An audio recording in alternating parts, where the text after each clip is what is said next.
A 12 de outubro seremos chamados a votar em mais umas eleições autárquicas. Cidadãos esclarecidos votam de forma mais consciente. Pelo que a Rádio AVFM estimula a discussão democrática e o confronto de ideias. Na próxima meia hora, teremos em antena um debate com dois dos candidatos à presidência da Câmara Municipal de Ovar.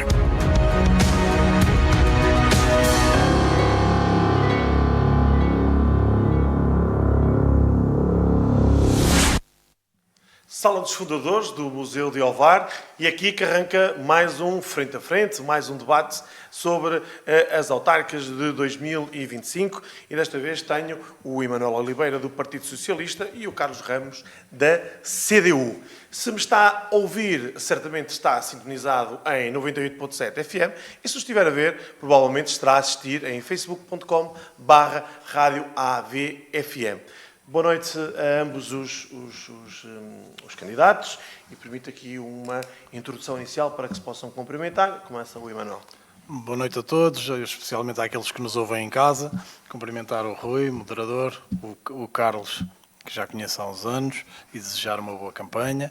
E agradecer mais uma vez, pela quarta vez, salvo erro, à VFM por proporcionar este debate, que pretendo seja mais uma vez esclarecedor para todos aqueles que nos ouvem, e um agradecimento que se impõe também ao Museu de Ovar por nos facultar estas instalações. Muito obrigado. Carlos. Pronto, mais uma vez, em nome da CDU, quero agradecer a oportunidade que nos deram de participar nestes debates, dar os parabéns também por esta iniciativa. É sempre um auxílio, uma ajuda para esclarecer todos os eleitores de Ovar. Portanto, faço o meu agradecimento então à VFM, ao Rui Pires da Silva, faço um agradecimento também ao Museu de Ovar por nos acolher aqui a todos tão bem. Muito obrigado, e o tema de hoje é coesão social e habitação social. Editou o sorteio que começa o Emanuel. Emanuel, apoio às famílias de baixos rendimentos. Em Ovar há famílias que vivem com rendimentos baixos, não é novidade para ninguém, enfrentando dificuldades no acesso não só à alimentação, mas também à saúde e à habitação digna. Que medidas concretas é que propões para reforçar o apoio municipal a estas famílias sem cair em respostas assistencialistas ou de dependência prolongada? Esta é uma tendência que não é só de Ovar. No país há muitas famílias a viver em situação de vulnerabilidade e portanto, é um fenómeno social que nós temos que atacar e que temos que combater. Em primeiro lugar, acho que compete ao município o levantamento de uma situação real do concelho. Ou seja, quantas famílias estão em situação de vulnerabilidade, em que situação de vulnerabilidade se encontram, qual é o tipo de vulnerabilidade que enfrentam, e queremos uns serviços mais proativos. E digo mais proativos porque isto de andar em campanha também nos dá uma visibilidade sobre o território diferente daquela que temos às vezes só com os números, as estatísticas e essas questões.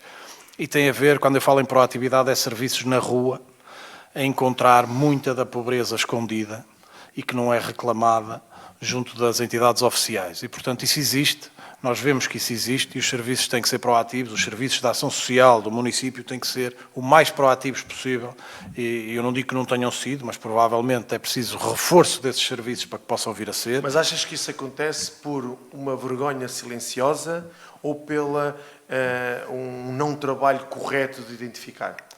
É essencialmente porque as pessoas não procuram a ajuda. Eu não posso classificar isso como vergonha, mas há pessoas que estão conformadas com a sua condição de vida e acham que aquilo é um desígnio, muitas vezes. Outras vezes é por vergonha de exporem uma situação de fragilidade.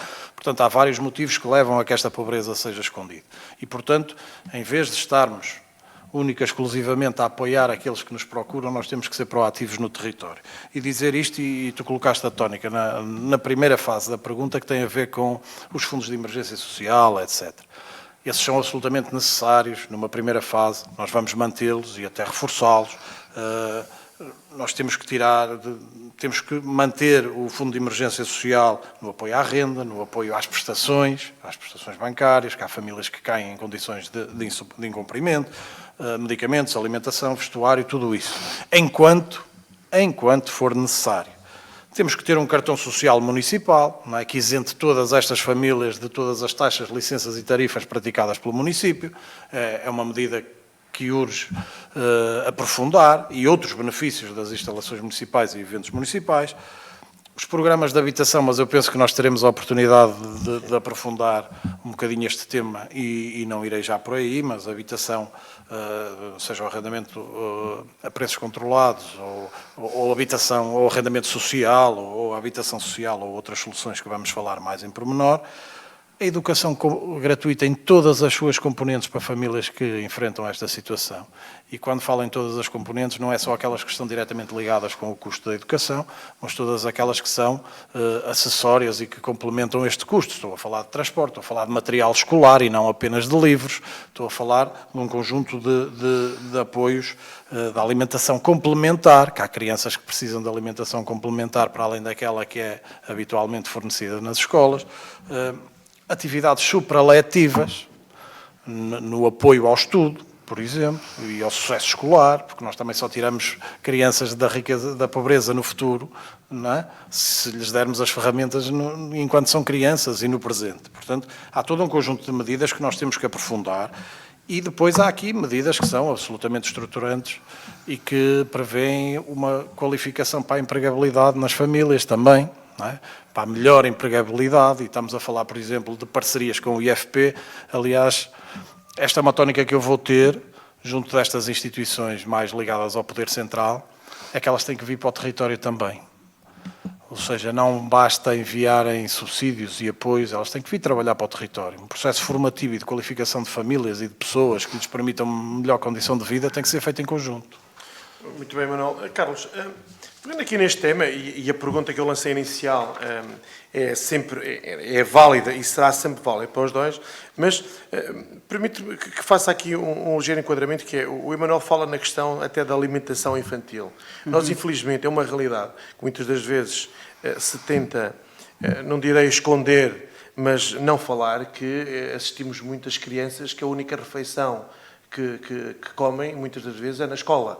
Ou seja, esta questão da família de baixos rendimentos não afeta só a parte da alimentação do agregado familiar, a saúde e a alimentação, mas muitas das vezes também as próprias crianças e com todos os efeitos que isso pode ver daí. Qual é a posição da CDU nesta temática tão preocupante? Bem, relativamente a essa questão concreta, é sempre no alinhamento de todas as outras questões, de sempre de tentar, portanto, promover o mais possível o apoio social, independentemente de serem por instâncias nacionais ou serem instâncias locais.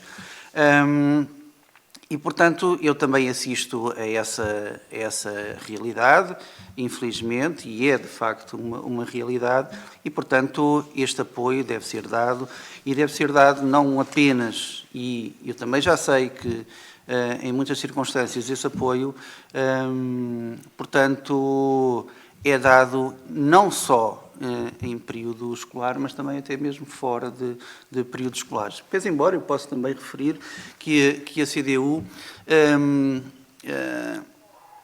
apoia claramente o fornecimento de alimentações, inclusivamente é também uma medida que nós temos prevista, que é não fechar as cantinas no mês de agosto e manter as cantinas no mês de agosto abertas, precisamente para combatar essa dificuldade. Portanto, é por isso, e por isso é que eu lhe estava a dizer que, portanto, isto vai no mesmo caminho de todos os apoios sociais que existem. Também sou da opinião e corroboro a ideia de que, portanto, as pessoas que estão afastadas, portanto, deste apoio que necessitam e que por vergonha, por outro motivo qualquer, eu vou dizer, eu já confrontei, salvo seja, mas já abordei, já falei com pessoas com graves dificuldades, em que o seu esclarecimento, a sua lucidez, também já não era propriamente um fator que a favorecesse. E, portanto, infelizmente temos que tocar nestas pessoas e devemos ter também esta consciência de que estas pessoas, inclusivamente, têm algumas dificuldades de conseguir ter a decisão certa. Mas achas que corre-se o risco, tocavas nessa questão da saúde, achas que corre-se o risco destas pessoas ficarem esquecidas? De ficarem esquecidas? Sim, mas, até mesmo na questão da saúde e mental? Sim, claro. Quer dizer, a falta de nutrição acaba por... a falta de nutrição, o próprio isolamento, contribui claramente para, atacar estas faculdades.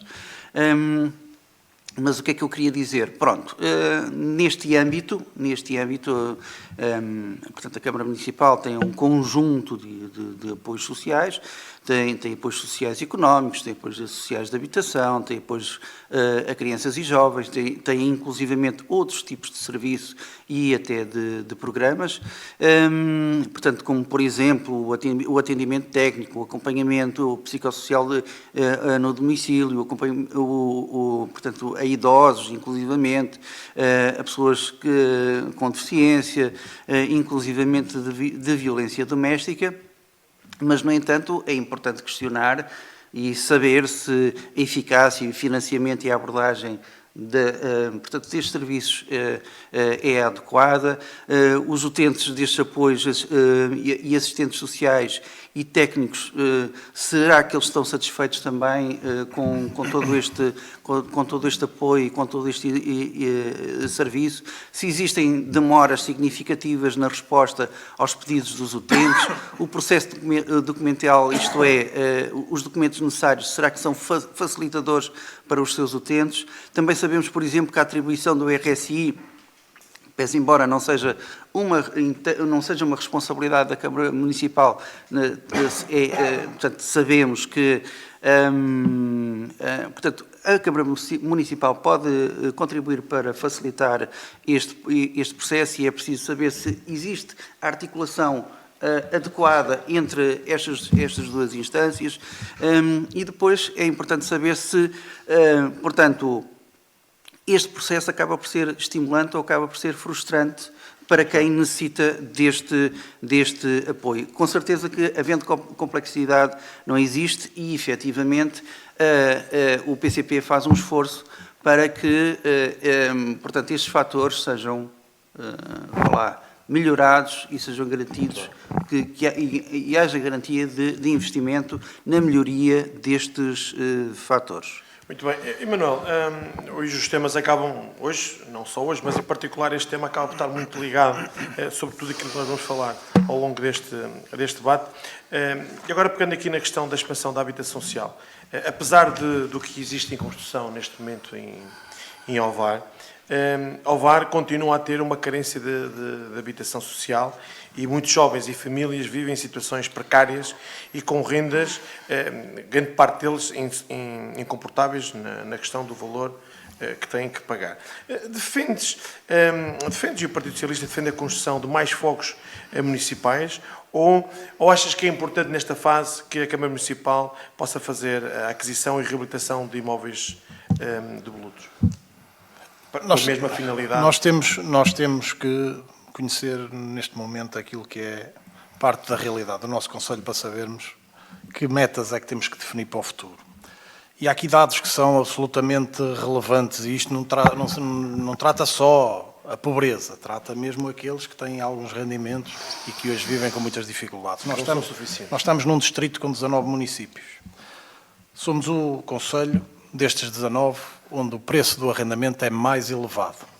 Somos o 7º Conselho destes 19 onde os salários são mais baixos. Somos, dos 5 municípios mais próximos, aquele que tem a compra de casa nova mais cara. De acordo com os dados da ENIPSA, que é uma entidade que trata a matéria dos sem-abrigo, para as pessoas perceberem, isto é alarmante, é silencioso, mas alarmante. Somos o 5º município do país com maior aumento do número de sem-abrigos. Estamos quase com 390. Portanto, isto não se vê. Mas isto é uma realidade do Concelho de Ovar, que tem que ser combatida. E na habitação começo a olhar já para o primeiro direito. A perspectiva do PSD é completamente diferente da do PS. O PSD vê os seus resultados em função do seu parâmetro comparativo percentual. Nós vemos os nossos resultados em função das soluções que encontramos. E as soluções que encontramos, só para aqui a título de retrato, no primeiro direito, 2024, outubro, 30 mil euros de 240 mil para se realizar. Novembro, 30 mil euros de 405 mil para se realizar. Dezembro, 20 mil euros de 270 mil para se realizar. 2025, janeiro, 50 mil de 320 mil. Fevereiro, 45 mil de quase 900 mil. E dizer isto, ao fim de um mandato, as soluções foram entregues 5 chaves das 137 famílias que deviam ter recebido casa e das 363 casas que estavam previstas. Portanto, isto tem que andar. Até porque o prazo foi alargado, mas o financiamento também vai diminuir em função desse alargamento. Portanto, nós temos que pôr este primeiro direito a andar, mas há outras soluções que têm fontes de financiamento. Para termos uma ideia, o município tem terrenos urbanizáveis em quase todas as freguesias do concelho. Não estou a ver nenhum projeto, nenhuma estratégia para essas propriedades. Há planos de pormenor que foram ignorados durante 12 anos por este governo da nossa autarquia. E falo, por exemplo, vou dar só um exemplo. Zona Norte da Zona Escolar, no prolongamento da Habitovar, há um plano de pormenor para 250 fogos, onde nós podemos promover as cooperativas, mas aqui numa perspectiva, numa lógica híbrida, que possa satisfazer a habitação social também, numa perspectiva também integradora. Portanto, nós podemos ter aqui projetos e temos condições para ter. Agora, é preciso trabalhar, e quando não se trabalha, as pessoas não têm noção. Há mais de 800 imóveis no concelho que são propriedade do município. 800. Sendo certo que alguns são equipamentos municipais e outros já estão com habitação social. Mas há muitos que não estão com nada. E, portanto, o arrendamento acessível, o alargamento do primeiro direito a beneficiários indiretos, substituir uma medida fundamental que está a ser praticada por muitos municípios e que Ovar se tem esquecido, substituir o regulamento de habitação social pelo regulamento de habitação pública. A nossa estratégia de habitação tem que ser abrangente a todas as classes sociais. E, portanto, eu acho que tem havido aqui, eu tenho procurado não usar aqui uma terminologia, mas há coisas que me começam a incomodar muito. Tem havido aqui um laxismo na governação, uma gestão expectativa. Faz-me lembrar uma expressão que alguém, muito recentemente no poder, usava muitas vezes, que era o diálogo colaborante. A gente vai dialogando, vai colaborando, mas nunca faz coisa nenhuma. Pronto, está tudo na mesma. Muito bem. Carlos, mantendo a pergunta que foi feita ao Emanuel, achas que a Câmara Municipal deve investir na aquisição de edifícios para reabilitar no centro histórico e, de certa forma, também permitir aqui uma inclusão em vez de só construir em altura? Quer dizer, essa é uma pergunta que tem um bocadinho minuciosa, não é? Mas eu acho que, em primeiro lugar, portanto, esta questão da habitação tem que ser resolvida e rapidamente resolvida, mas acho que também daí vejo, do ponto de vista de quem faz a gestão, o interesse é construir a maior quantidade possível de casas, portanto, e para isso tem que gastar o menos possível na aquisição de outras casas, ou seja lá do que for. E, portanto, é preciso perceber qual é o custo-benefício desse tipo de medida tão concreta. Portanto, eu acho que o mais importante, na verdade, é construir casas em grande quantidade e de qualidade. É preciso, claramente, haver um investimento massivo na habitação. Tem que haver... A habitação tem que ser... Pronto, tudo bem, tem que haver uma prioridade do ponto de vista social, mas também não se esgota aí, como nós já sabemos. Portanto, e depois também a forma de aquisição das casas também, ou a forma de usufruir ou de fruir dessa habitação também pode ser diversificada, uma das quais, portanto, rendas a custos acessíveis Isso é muito importante e, portanto, é muito importante garantir todas estas condições e, sobretudo, de certa forma, blindar, portanto, esta necessidade, este direito, portanto, à ganância, vá lá, à ganância da especulação do negócio da habitação e da especulação imobiliária. E, portanto, só construindo muitas casas, independentemente de ser essa solução da reabilitação ou da construção, é possível, de certa forma, blindar este direito que é constitucional ao negócio e o mais importante de tudo é, de facto, atribuir casas, atribuir habitação, portanto, a quem necessita dela, ou qualquer um de nós, não é? Mas a quem necessita dela. O PCP, no caso a CDU, neste caso a CDU, portanto, congratula-se pelo facto de haver estratégia local de habitação para o Concelho de Ovar, ter o primeiro direito, ter inclusivamente condições de financiamento também para vamos por aqui, condições de financiamento. Também louva já algumas iniciativas que existem, mas de facto este processo tem que ser rápido, tem que ser muito rápido, porque inclusivamente o PCP está por trás de uma história, ainda ouvi falar dela no outro dia, eu assisti aqui a um debate, está por trás de uma história que é a reabilitação, a requalificação do bairro do Sal em Cortecaça, que durante anos e anos e anos e anos não teve solução por qualquer, e sendo uma responsabilidade da Câmara Municipal, não teve solução tanto da parte dos executivos do PSD, portanto até 93, como a partir daí dos executivos do PS até 2013. E portanto, houve uma necessidade premente de dar a volta àquele problema. Nós visitámos fomos ao problema, fomos ao local conhecer o problema e trouxemos à Assembleia Municipal e felizmente conseguimos mobilizar uma parte dos utentes daquelas habitações e isso serviu também como forma de pressionar o poder político, porque repare, foi uma moção que foi proposta pela CDU, foi uma moção que foi protegida exclusivamente por um único deputado na Assembleia Municipal e a verdade é que as coisas foram feitas de maneira a que toda a gente caísse na real e tivesse que aprovar por unanimidade essa moção. Evidentemente que isto até posso dizer a data. Isto foi em 2015, foi em 2 de abril de 2015, os 39 anos portanto, da Constituição da República Portuguesa e, portanto, foi um passo muito importante neste dia, mas também recordo da data de entrega de chaves, que foi apenas no Natal de 2020. Estamos a perceber qual é a morosidade de todos estes processos. E eram meia dúzia de fogos. Só passar aqui para o Manuel, vou ficar sem tempo. Imaginemos, pronto, é sempre assim. E que eles acabam por depois se cruzar e haverá oportunidade. Estás-me a convencer.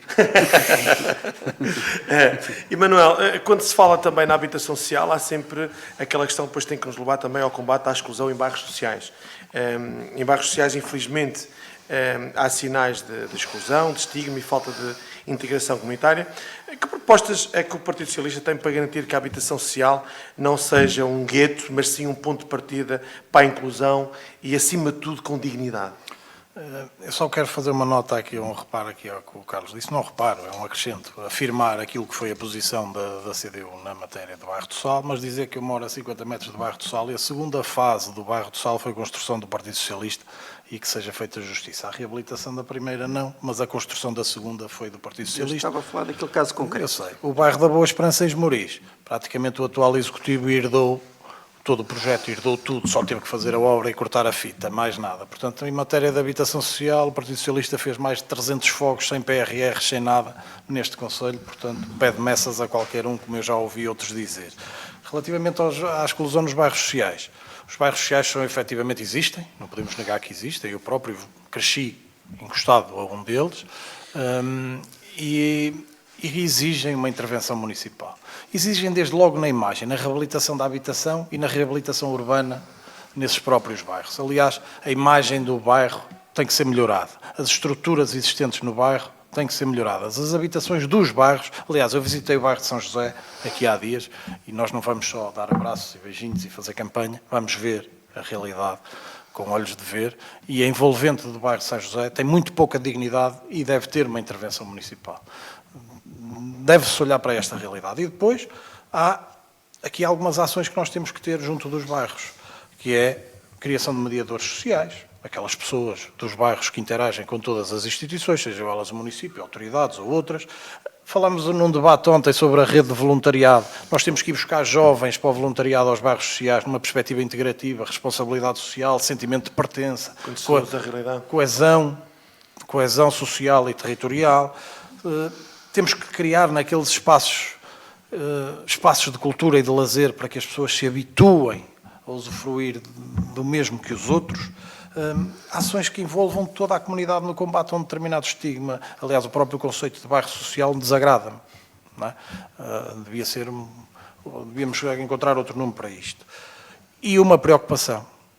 As novas habitações não devem servir para criar novos bairros. Essa é uma estratégia que faliu. Devem haver estratégias integradoras quando se atribuem casas, ou seja, não é transferir um bairro de um sítio para um bairro para outro sítio. E o que está em construção em Ovar, achas que não vamos correr esse risco?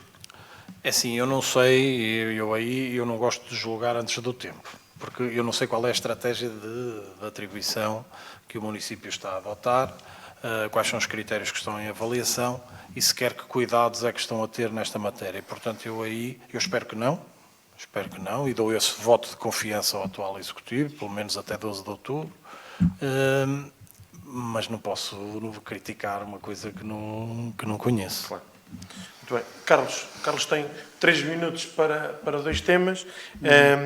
Neste aqui da questão da exclusão do bairro social, e pegando um pouco principalmente naquilo que muitas vezes são apontados como os guetos e até quando se coloca em causa a falta de inclusão e até a dignidade das pessoas, é um problema que muitas das vezes é escondido ou silenciado e que volta-se a falar na altura de campanhas eleitorais. O quê? Os guetos, os bairros sociais? Ou seja, um bairro social não tem que ser forçosamente um gueto, não é? Agora, é preciso conhecer bem a realidade de quem lá mora e perceber que, por exemplo, nessa questão do bairro do Sal, portanto, não basta, do meu ponto de vista, não basta entregar as casas, é preciso acompanhamento permanente social. E, portanto, esse acompanhamento permanente social vai, de certa forma, contribuir para que haja sucesso no resultado, para não se cair nessa circunstância. Mas, efetivamente, não é só isso. É importante que as pessoas haja um esforço no sentido de dar acesso à educação dessas pessoas, portanto, dar acesso também a emprego condigno, dar acesso, ou, portanto, blindá-las da precariedade. Portanto, existem aqui uma série de circunstâncias que embora a pessoa tenha uma casa e é a sua primeira proteção, é o seu primeiro porto de abrigo, a verdade é que existem ali um conjunto de circunstâncias que também têm que ser salvaguardadas, não é?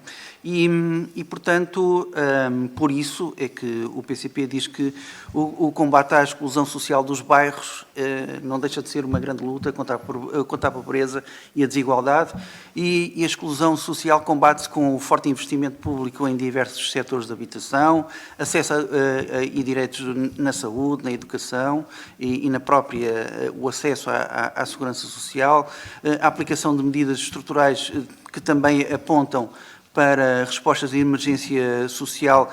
Portanto, ou seja, nós apoiamos a emergência social, mas não podemos só escudar-nos na emergência social, existem as outras questões também que são muito importantes, que são a questão, portanto, do emprego e de um emprego digno e isento de precariedade. Muito bem.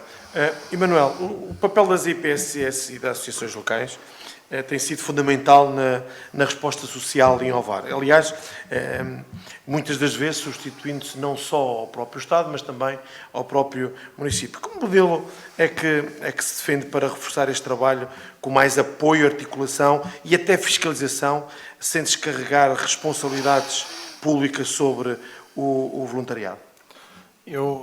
Antes de mais, para percebermos bem a importância do papel das IPSS, este estudo está feito por cada euro investido numa IPSS, nós geramos um benefício social de 2,46 €. Para termos a noção do ganho que representam as IPSS no setor social. E se acrescentarmos as creches, os lares de idosos, este ganho ainda é superior e está aprovado. Portanto, é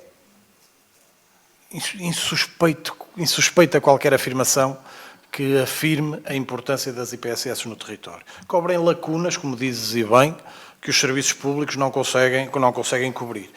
Apoio à população sénior, pessoas com necessidades especiais, não é? Famílias em situação de vulnerabilidade, primeiro tema, pessoas em condição social específica, por exemplo, podemos estar aqui a falar da toxicodependência, dos sem-abrigo, portanto, são tudo respostas que estão a ser delegadas pelo público, pela administração, não é? Nas IPSS. Têm a vantagem de funcionar em regime de proximidade com as suas comunidades, não é? E contribuem para a inclusão dessas mesmas comunidades e protegem-nas de alguma forma. Portanto, é um papel que não tem, eu aqui vou ter que dizer, é um papel que não tem preço, não é? Para qualquer comunidade. E é óbvio, porque para quem está na administração, todos estes serviços prestados pelas IPSS seriam impossíveis de prestar por qualquer Câmara Municipal, não é? E, portanto, é uma parceria que tem que ser cuidada, tem que ser valorizada. Aliás, nós vamos manter alguns dos projetos que existem neste momento na Câmara Municipal, o SAS, por exemplo, que é um protocolo que existe com as EPSS e que é para reforçar, não é, naquilo que é a sua metodologia, naquilo que são os seus princípios orientadores, reforçar em termos de meios, de verbas. Nós queremos estabelecer aqui protocolos de outro tema, do meu segundo debate nesta casa, que tem a ver com aumentar a nossa rede, a nossa resposta nas creches. Assim, isto é uma relação para aprofundar. Há muitas medidas que nós poderíamos avançar, mas já estou ali com a sineta os 13 minutos e vou ter que parar. Chegam rapidamente. Carlos, com um minuto, mais alguma tolerância. É importante reforçar o apoio, não só financeiro, mas também técnico e logístico nas EPSS, que acho que é unânime, que tanto Sim. fazem, não só por Ovar, mas por este Portugal fora. Portanto, aqui a posição do PCP é um bocadinho, vamos dizer que é um bocadinho ambígua, mas eu vou explicar isto. Vou tentar explicar. Não, vou explicar mesmo, em 50 segundos. O PCP, na verdade, não acha que as IPSS devam tomar o lugar das redes públicas, de uma rede pública de assistência, deste tipo de assistência. No entanto, existindo esta realidade, evidentemente que as IPSS devem ser claramente apoiadas, têm um papel muito útil, portanto, para resolver um conjunto de problemas, inclusivamente desde pegar nos mais pequenos, através das creches, através também do ensino pré-escolar, através do apoio de idosos, sejam eles através de centros de dia ou até de lares de idosos. E por último, só para concluir, resta a CDU também valorizar todo o trabalho que é feito em Ovar, em todas as freguesias, e em todas as freguesias existe pelo menos uma IPSS que cumpre esta função, que eu acho que é muito importante e deve ser apoiada, claramente apoiada. Muito obrigado, Carlos. Chegamos ao fim desta primeira parte do debate e agora vamos entrar na reta final, em que cada um dos candidatos faz uma questão ao outro e depois terá 2 minutos para responder. Carlos, muito bem. A pergunta ao Emanuel pedia que fosse a mais direta possível e depois o Emanuel tem 2 minutos. Vou tentar ser o mais direto possível. Eu, em primeiro lugar, sempre que o PS aborda ou tem uma abordagem de esquerda, é sempre para nós uma questão de regozijo, ficamos satisfeitos por isso. Agora, por aquilo que se viu, por exemplo, no processo da desmunicipalização da água, vou chamar assim, com todas as implicações que isso teve, tanto para quem usufrui dessa água, como inclusivamente também para o futuro incerto desses serviços de água e saneamento que tem, lembrando que... E a pergunta é... Só um bocadinho. É que depois Pronto. aqui temos outro debate. Pronto, lembrando que, de acordo com como está, embora seja uma parceria pública-pública, está exposta à iniciativa privada, está exposta através das Águas de Portugal. Eu gostaria de perguntar ao Emanuel porque esta intermitência entre ser oposição e ser executivo, e numa situação adota políticas de direita, ou algumas políticas de direita e outras políticas de esquerda. Muito bem, 2 minutos para responder. Primeiro dizer ao Carlos que o PS é o partido da social-democracia em Portugal. Não é? E como tal não há nenhum direito social, nenhum, em Portugal, que não tenha as duas mãos do PS lá dentro. Serviço Nacional de Saúde, escola pública, direitos de trabalho, questões de igualdade, porque nós fomos poder, e estes devem-se todos, habitação social, todos, podiam ser melhores, piores, todos ao Partido Socialista. Portanto, o Partido Socialista nisto não leva lições de ninguém. Relativamente à água, não há aqui nenhuma política de direita. Eu ouvi bem, é uma parceria pública-pública. Portanto, continua a ser um bem público. E mais. Há uma coisa que eu sei, é que se não fosse a adesão à ADRA, porque hoje fala-se, está de facto mais sobrecarregado o tarifário para as pessoas, é mais violento, eu concordo com isso. Agora, não havia saneamento em Maceda, não havia saneamento em Arada, não havia saneamento em Valga, não havia saneamento em São Vicente. A água não estava em todo o lado. Os SEMAS jamais teriam capacidade de financiamento e de investimento. Aliás, os SEMAS, uma realidade que eu conheço bem, só não deram prejuízo no seu último ano de atividade. E todos os investimentos que fizeram antes disso foi à custa do orçamento municipal, da Câmara, porque os SEMAS não tinham capacidade de investimento. Portanto, a adesão à ADRA, se me perguntar se é o ideal e se era uma decisão querida, não. Mas se me perguntares se era uma decisão necessária para o desenvolvimento do Conselho, sim. Ao contrário de municípios como a Feira e outros, que a venderam a privados e que era a intenção do PSD no município de Ovar, e que hoje esses municípios têm a água ainda mais cara que nós e é mais cara do país. Muito bem. Emanuel, a questão para fazer ao Carlos. Eu gostava a pergunta que eu tenho para fazer ao Carlos é mais sobre democracia. O PCP, eu entendo que o PCP é um partido da democracia em Portugal. Não alimento os estigmas relativamente ao PCP que vejo socialmente serem alimentados, sem prejuízo das divergências ideológicas, etc., que me separam do PCP. Mas, dentro da nossa esfera local, o PCP teve reduzido, nos últimos tempos, a um deputado na Assembleia Municipal. Eu não estou a falar de freguesias, estou a falar só do município. Eu gostava que o Carlos me dissesse como é que sente que foram respeitadas, aplicadas as propostas feitas pelo PCP em sede da Assembleia Municipal e como é que este Executivo respeitou essas vossas vontades. Muito bem. Carlos, 2 minutos para terminar. É assim, evidentemente que o PCP não tem, tendo apenas um deputado, é sempre muito difícil obter um consenso, obter possibilidade de levar essas propostas mais longe. Só por aí está dificultada a ação da CDU, PCP, neste caso tivemos um deputado que era do PCP, e, portanto, só isto é uma forma difícil de obter consenso. Como eu falei há bocadinho, é preciso alguma rapidez de raciocínio para conseguir virar uma Assembleia Municipal com 32 deputados contra, salvo seja, mas 32 deputados em que apenas um é da CDU. E, por exemplo, esse processo do Bairro do Sal foi claramente uma vitória, foi uma conquista para a população, neste caso em concreto, e nós honramos-nos muito de termos tido essa iniciativa. E, portanto,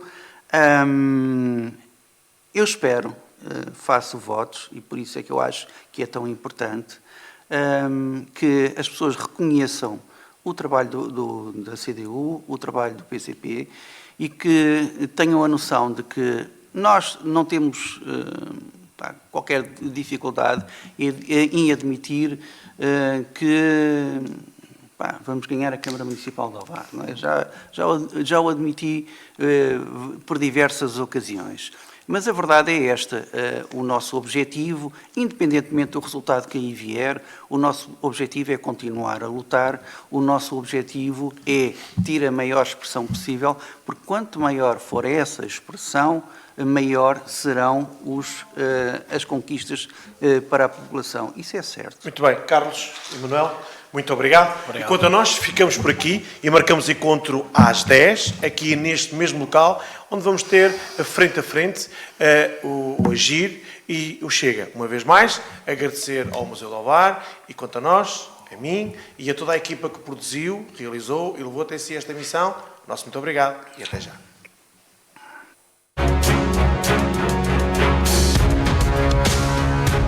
Obrigado por ter estado connosco. Não deixe de acompanhar todo o nosso trabalho de cobertura das eleições autárquicas marcadas para 12 de outubro. A democracia do nosso concelho passa pela Rádio AVFM.